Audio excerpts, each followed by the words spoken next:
Aquí comienza Entendiendo los Tiempos. Con ustedes, su anfitrión, Eduardo Saladín. Hoy en día hay personas que no ven la relevancia del ministerio de los pastores en la iglesia. Y esto debido a un desconocimiento de la labor pastoral. ¿Qué se supone que un pastor debe hacer en la iglesia? ¿Por qué los miembros de la iglesia deben saber la función de los pastores?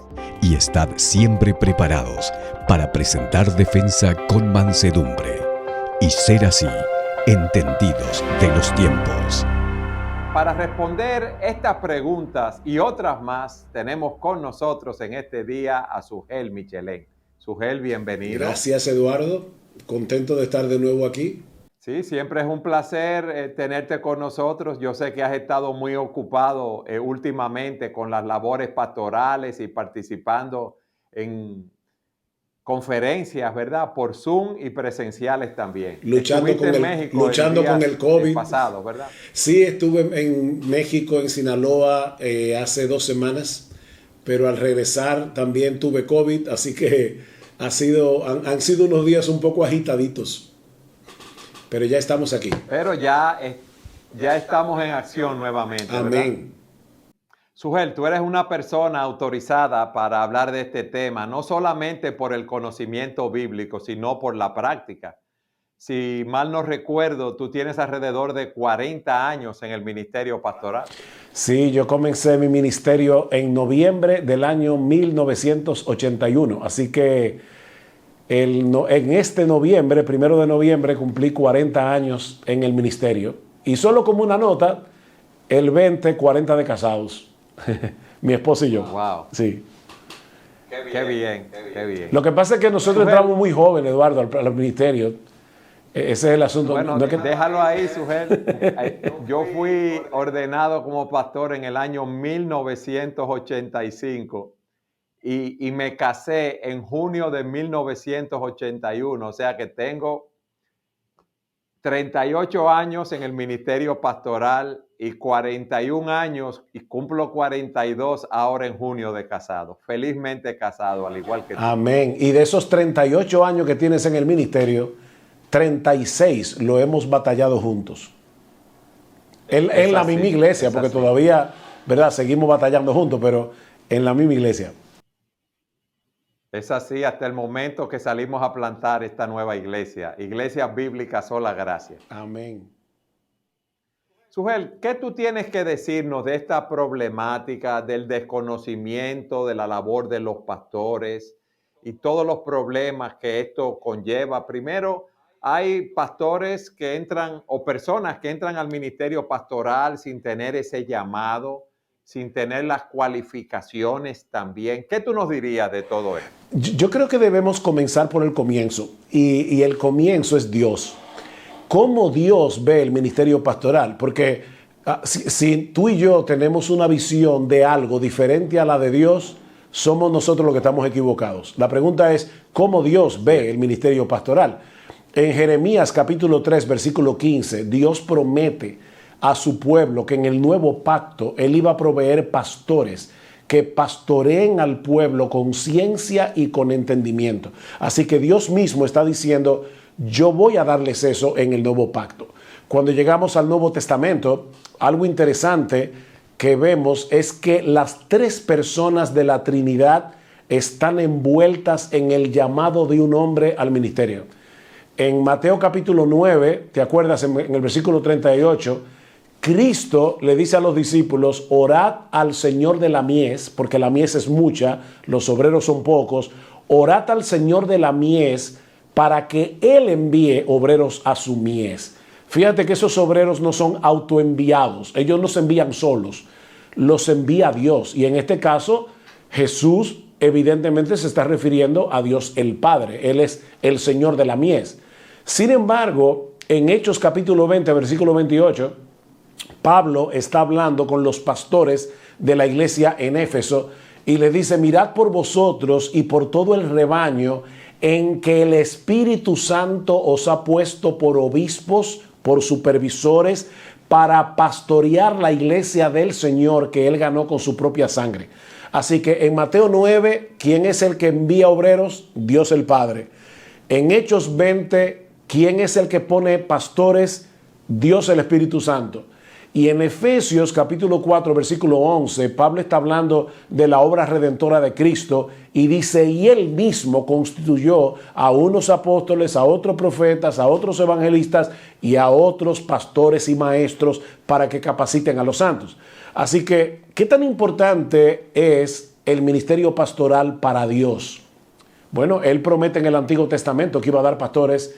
Y luego vemos en el Nuevo Testamento al Padre, al Hijo y al Espíritu Santo involucrados en el llamamiento y capacitación de un hombre para el ministerio pastoral. Así que, Eduardo, es Dios el que llama al ministerio. La iglesia lo que hace es reconocerlos. O sea, reconocer a aquellos a quienes Él ha llamado. Está ese llamado de Dios, el Padre, del Espíritu Santo. Jesucristo ha dado dones a su iglesia, a esos pastores, pero ahora mismo hay mucha confusión. Parece que hay muchas personas que no conocen esta realidad y se autodenominan y se autollaman al ministerio sin ser llamados por Dios, sin tener las cualificaciones y sin ser, vamos a decir, refrendado ese llamado por una iglesia. ¿Cómo es ese llamado? Porque a mí me gustaría que tú nos explicaras esto para que aquellos que aspiran al ministerio puedan entenderlo y también para que los miembros de las iglesias puedan saber lo que es un llamado al ministerio. Pablo dice en 2 Timoteo que nadie puede ser soldado a sus propias expensas. Y aunque él está hablando de eso en otro contexto, déjame aplicarlo al llamado pastoral. Imagínate, Eduardo, un individuo que va a una sastrería y dice, mira, hazme un traje de general. Y va y se compra su rifle y él ya cree que eres general. No es que tú no eres general porque tengas un traje de general. Tú no puedes autoimponerte en la milicia. Y lo mismo pasa en la iglesia. Nadie puede ser soldado a sus propias expensas. Pablo dice en 1 Timoteo 3 que el que anhela el obispado, buena obra desea. Así que si un individuo en la iglesia dice, yo anhelo ser pastor, Eduardo, eso es un anhelo noble, es un buen anhelo, siempre y cuando él esté anhelando el oficio, no el puesto. O sea, él está anhelando el trabajo, no la posición. Yo quiero pastorear la iglesia, qué bueno. Sin embargo, Pablo dice, pero es necesario. Vamos a detenernos un momentito allí. Él está diciendo, es bueno que tengas el anhelo, pero no es suficiente. Es necesario que tú tengas una serie de características. Y la palabra necesario allí es la palabra griega dei, la misma palabra que aparece en Juan capítulo 3, cuando Jesucristo el Señor dice que os es necesario nacer de nuevo para entrar en el reino de Dios. Nadie puede entrar en el reino de Dios sin nacer de nuevo. Nadie debería entrar al ministerio sin las cualificaciones que Pablo enumera en 1 Timoteo 3. Es necesario que el obispo sea irreprensible, es decir, una persona intachable que no puede ser señalado como alguien que es indigno de ser un ministro de Jesucristo. No perfecto, porque no lo somos, nadie lo es, pero sí una persona intachable, marido de una sola mujer, sobrio, prudente, decoroso, hospedador, apto para enseñar, no dado al vino, no pendenciero, no codicioso de ganancias deshonestas, que tenga buen testimonio de los de afuera, que gobierne bien su casa, etc. Ahora, pregunta. Suhel, un punto ahí antes de seguir. Alguien puede decir, pero esas cualificaciones de 1 Timoteo 3 y las que están en Tito 1, nadie las cumple a la perfección. Entonces, ¿nadie podría ser pastor? Esas cualificaciones no son una foto, son un perfil. ¿Qué significa eso?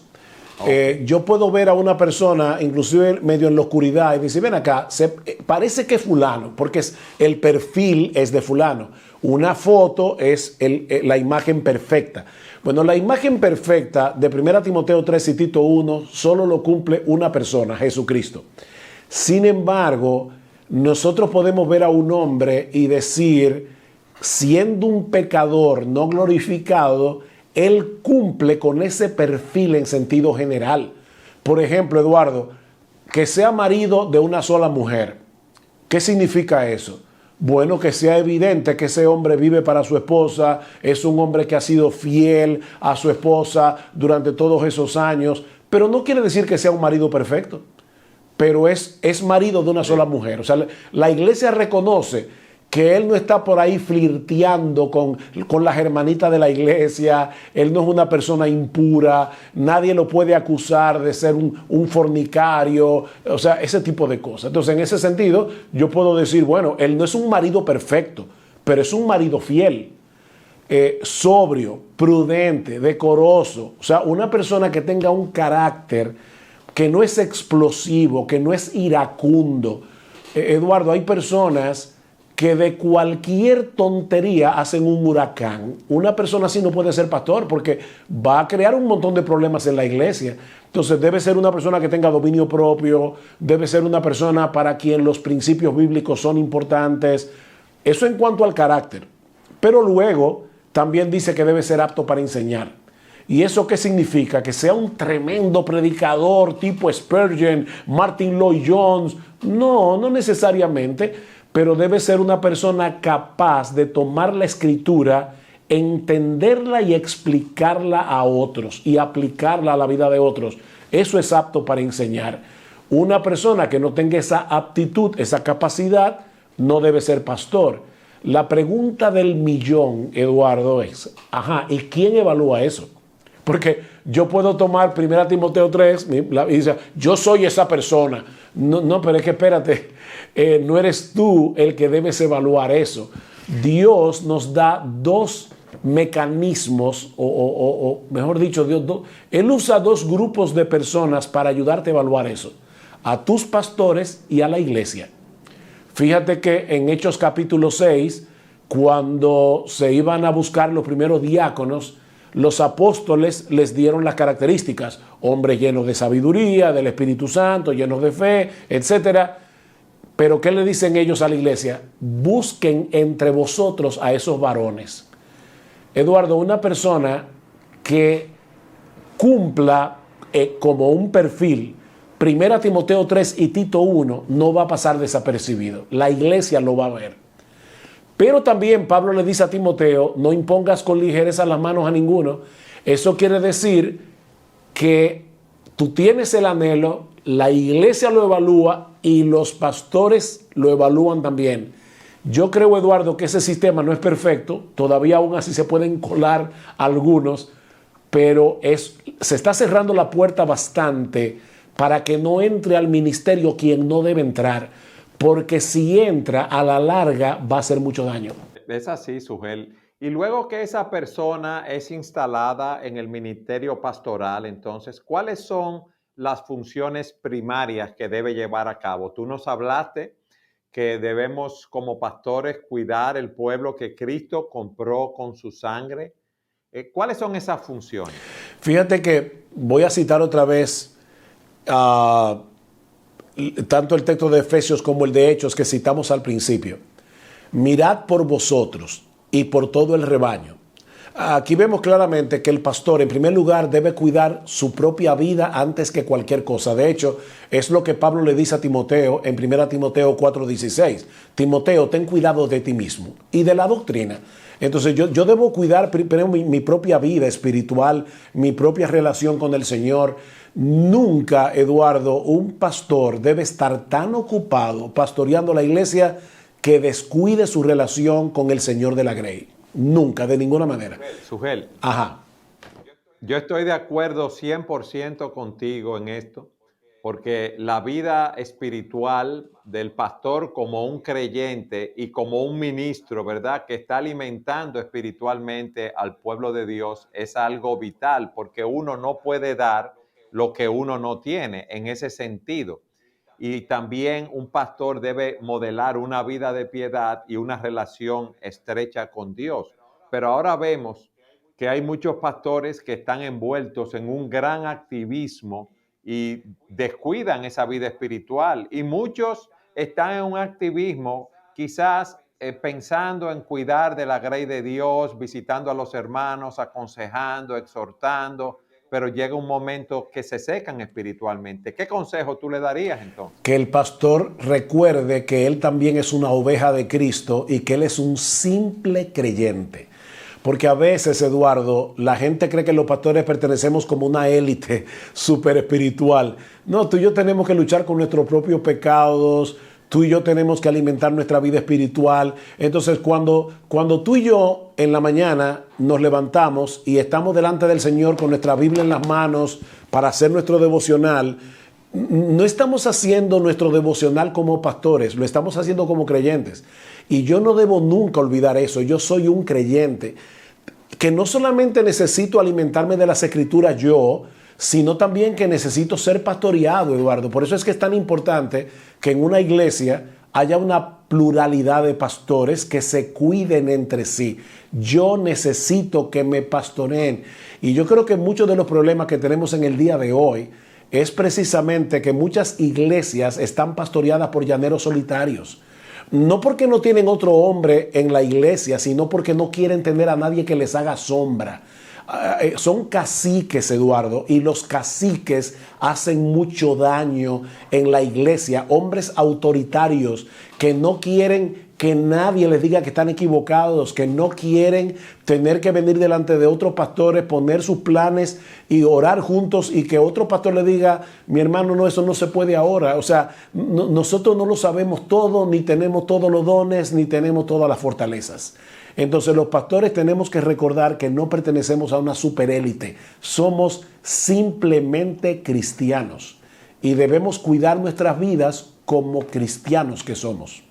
Ok, Sujel, tú nos has explicado que debemos cuidar de nosotros mismos y luego dice el texto de Efesios que debemos cuidar de ese rebaño, de esas ovejas que Cristo compró con su sangre y ha puesto bajo nuestro cuidado. ¿Qué implica esto, Sujel?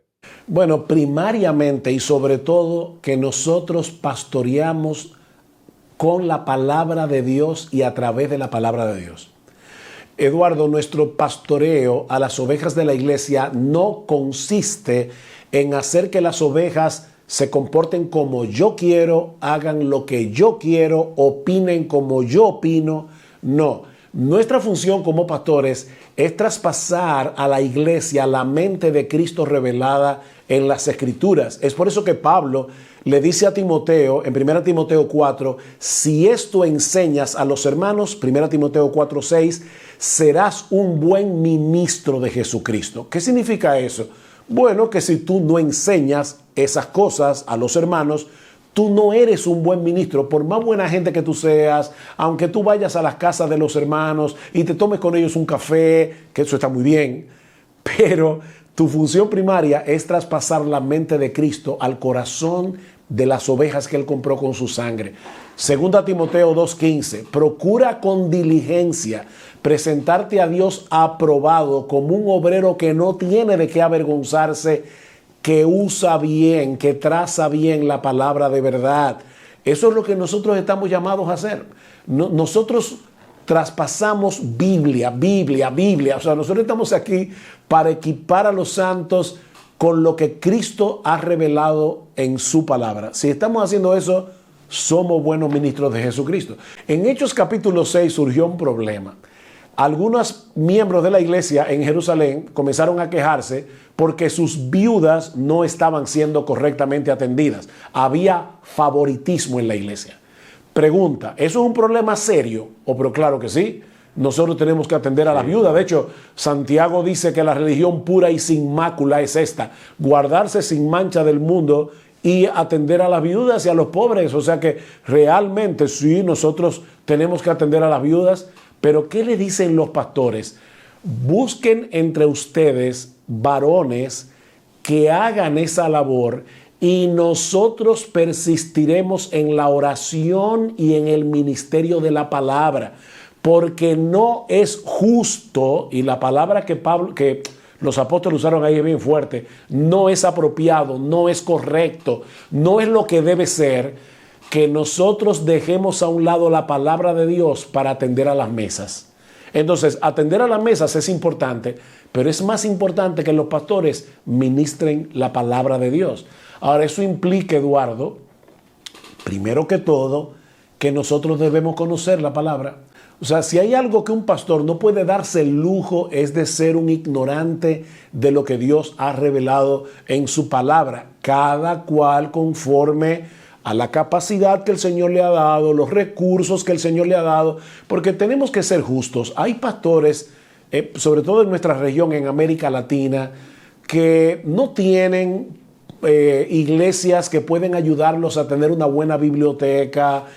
Hay pastores que tienen que ser bivocacionales porque lamentablemente no tienen forma de mantenerse y nosotros tenemos que ser justos y no exigirles a esos pastores que tengan la misma preparación, el mismo conocimiento, el mismo tiempo para preparar un sermón que un pastor que está a tiempo completo y que tal vez está en un lugar donde que la iglesia le da lo suficiente para comprar buena literatura.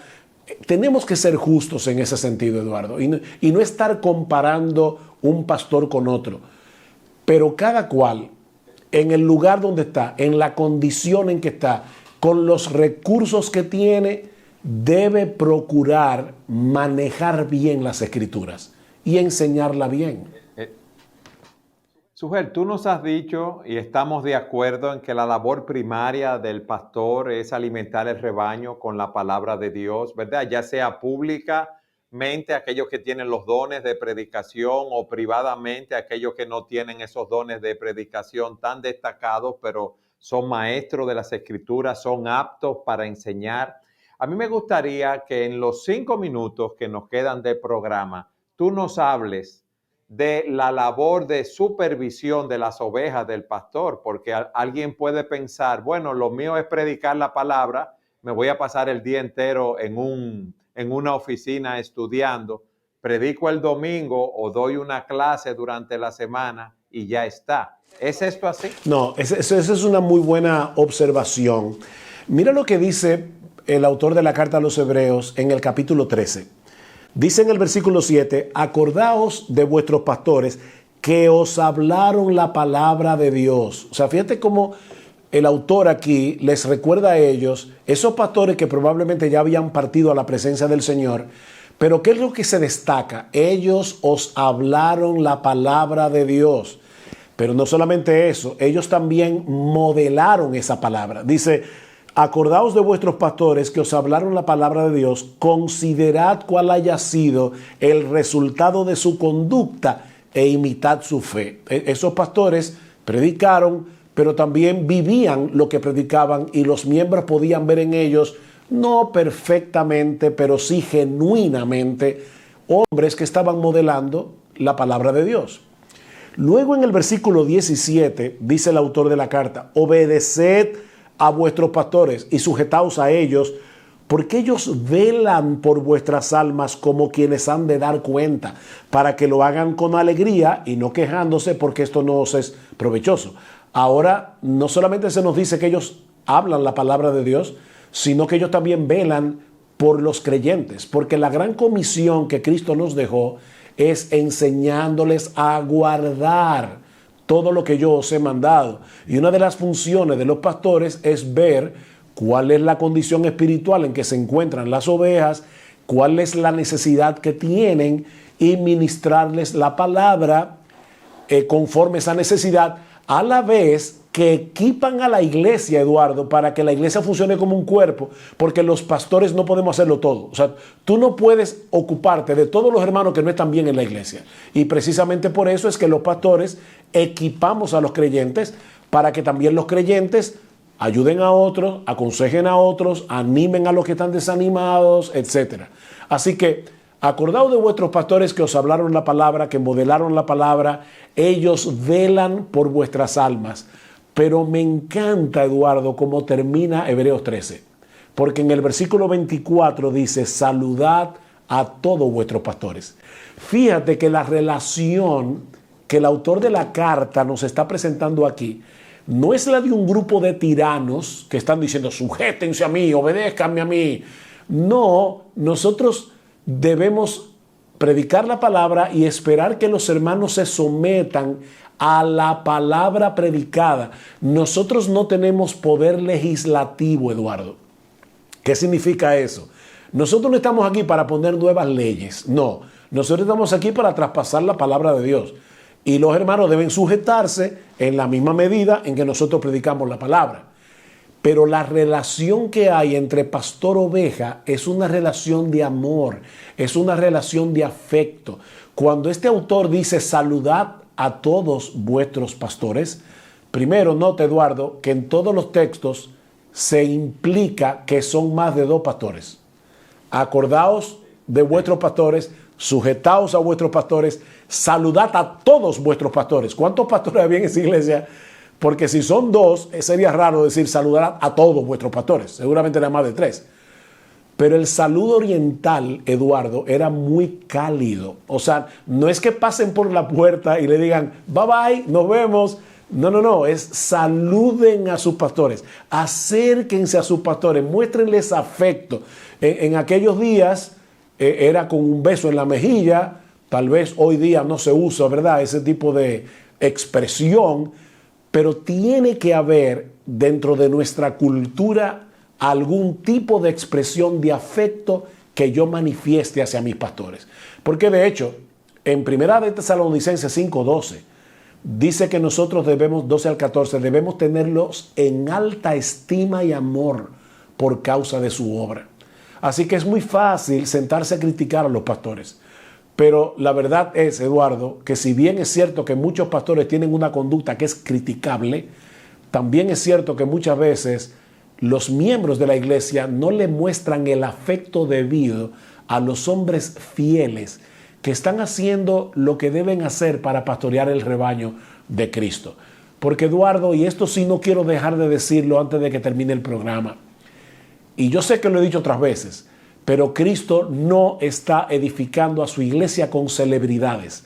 Cristo está edificando a su iglesia con un montón de pastores que nadie conoce, excepto sus miembros, que están pastoreando fielmente el rebaño. Y esos hombres van a recibir el bien, buen siervo y fiel cuando lleguemos a la presencia del Señor. No hay que ser famoso, no hay que estar en YouTube, no hay que invitarte a una conferencia grande. Es que tú pastorees las ovejas que el Señor puso a tu cuidado. Si tú estás haciendo eso, bien, buen siervo y fiel. Amén, Sugel. Muchísimas gracias por habernos acompañado en este programa. Es un gozo, para mí un gozo y un placer hablar de este tema.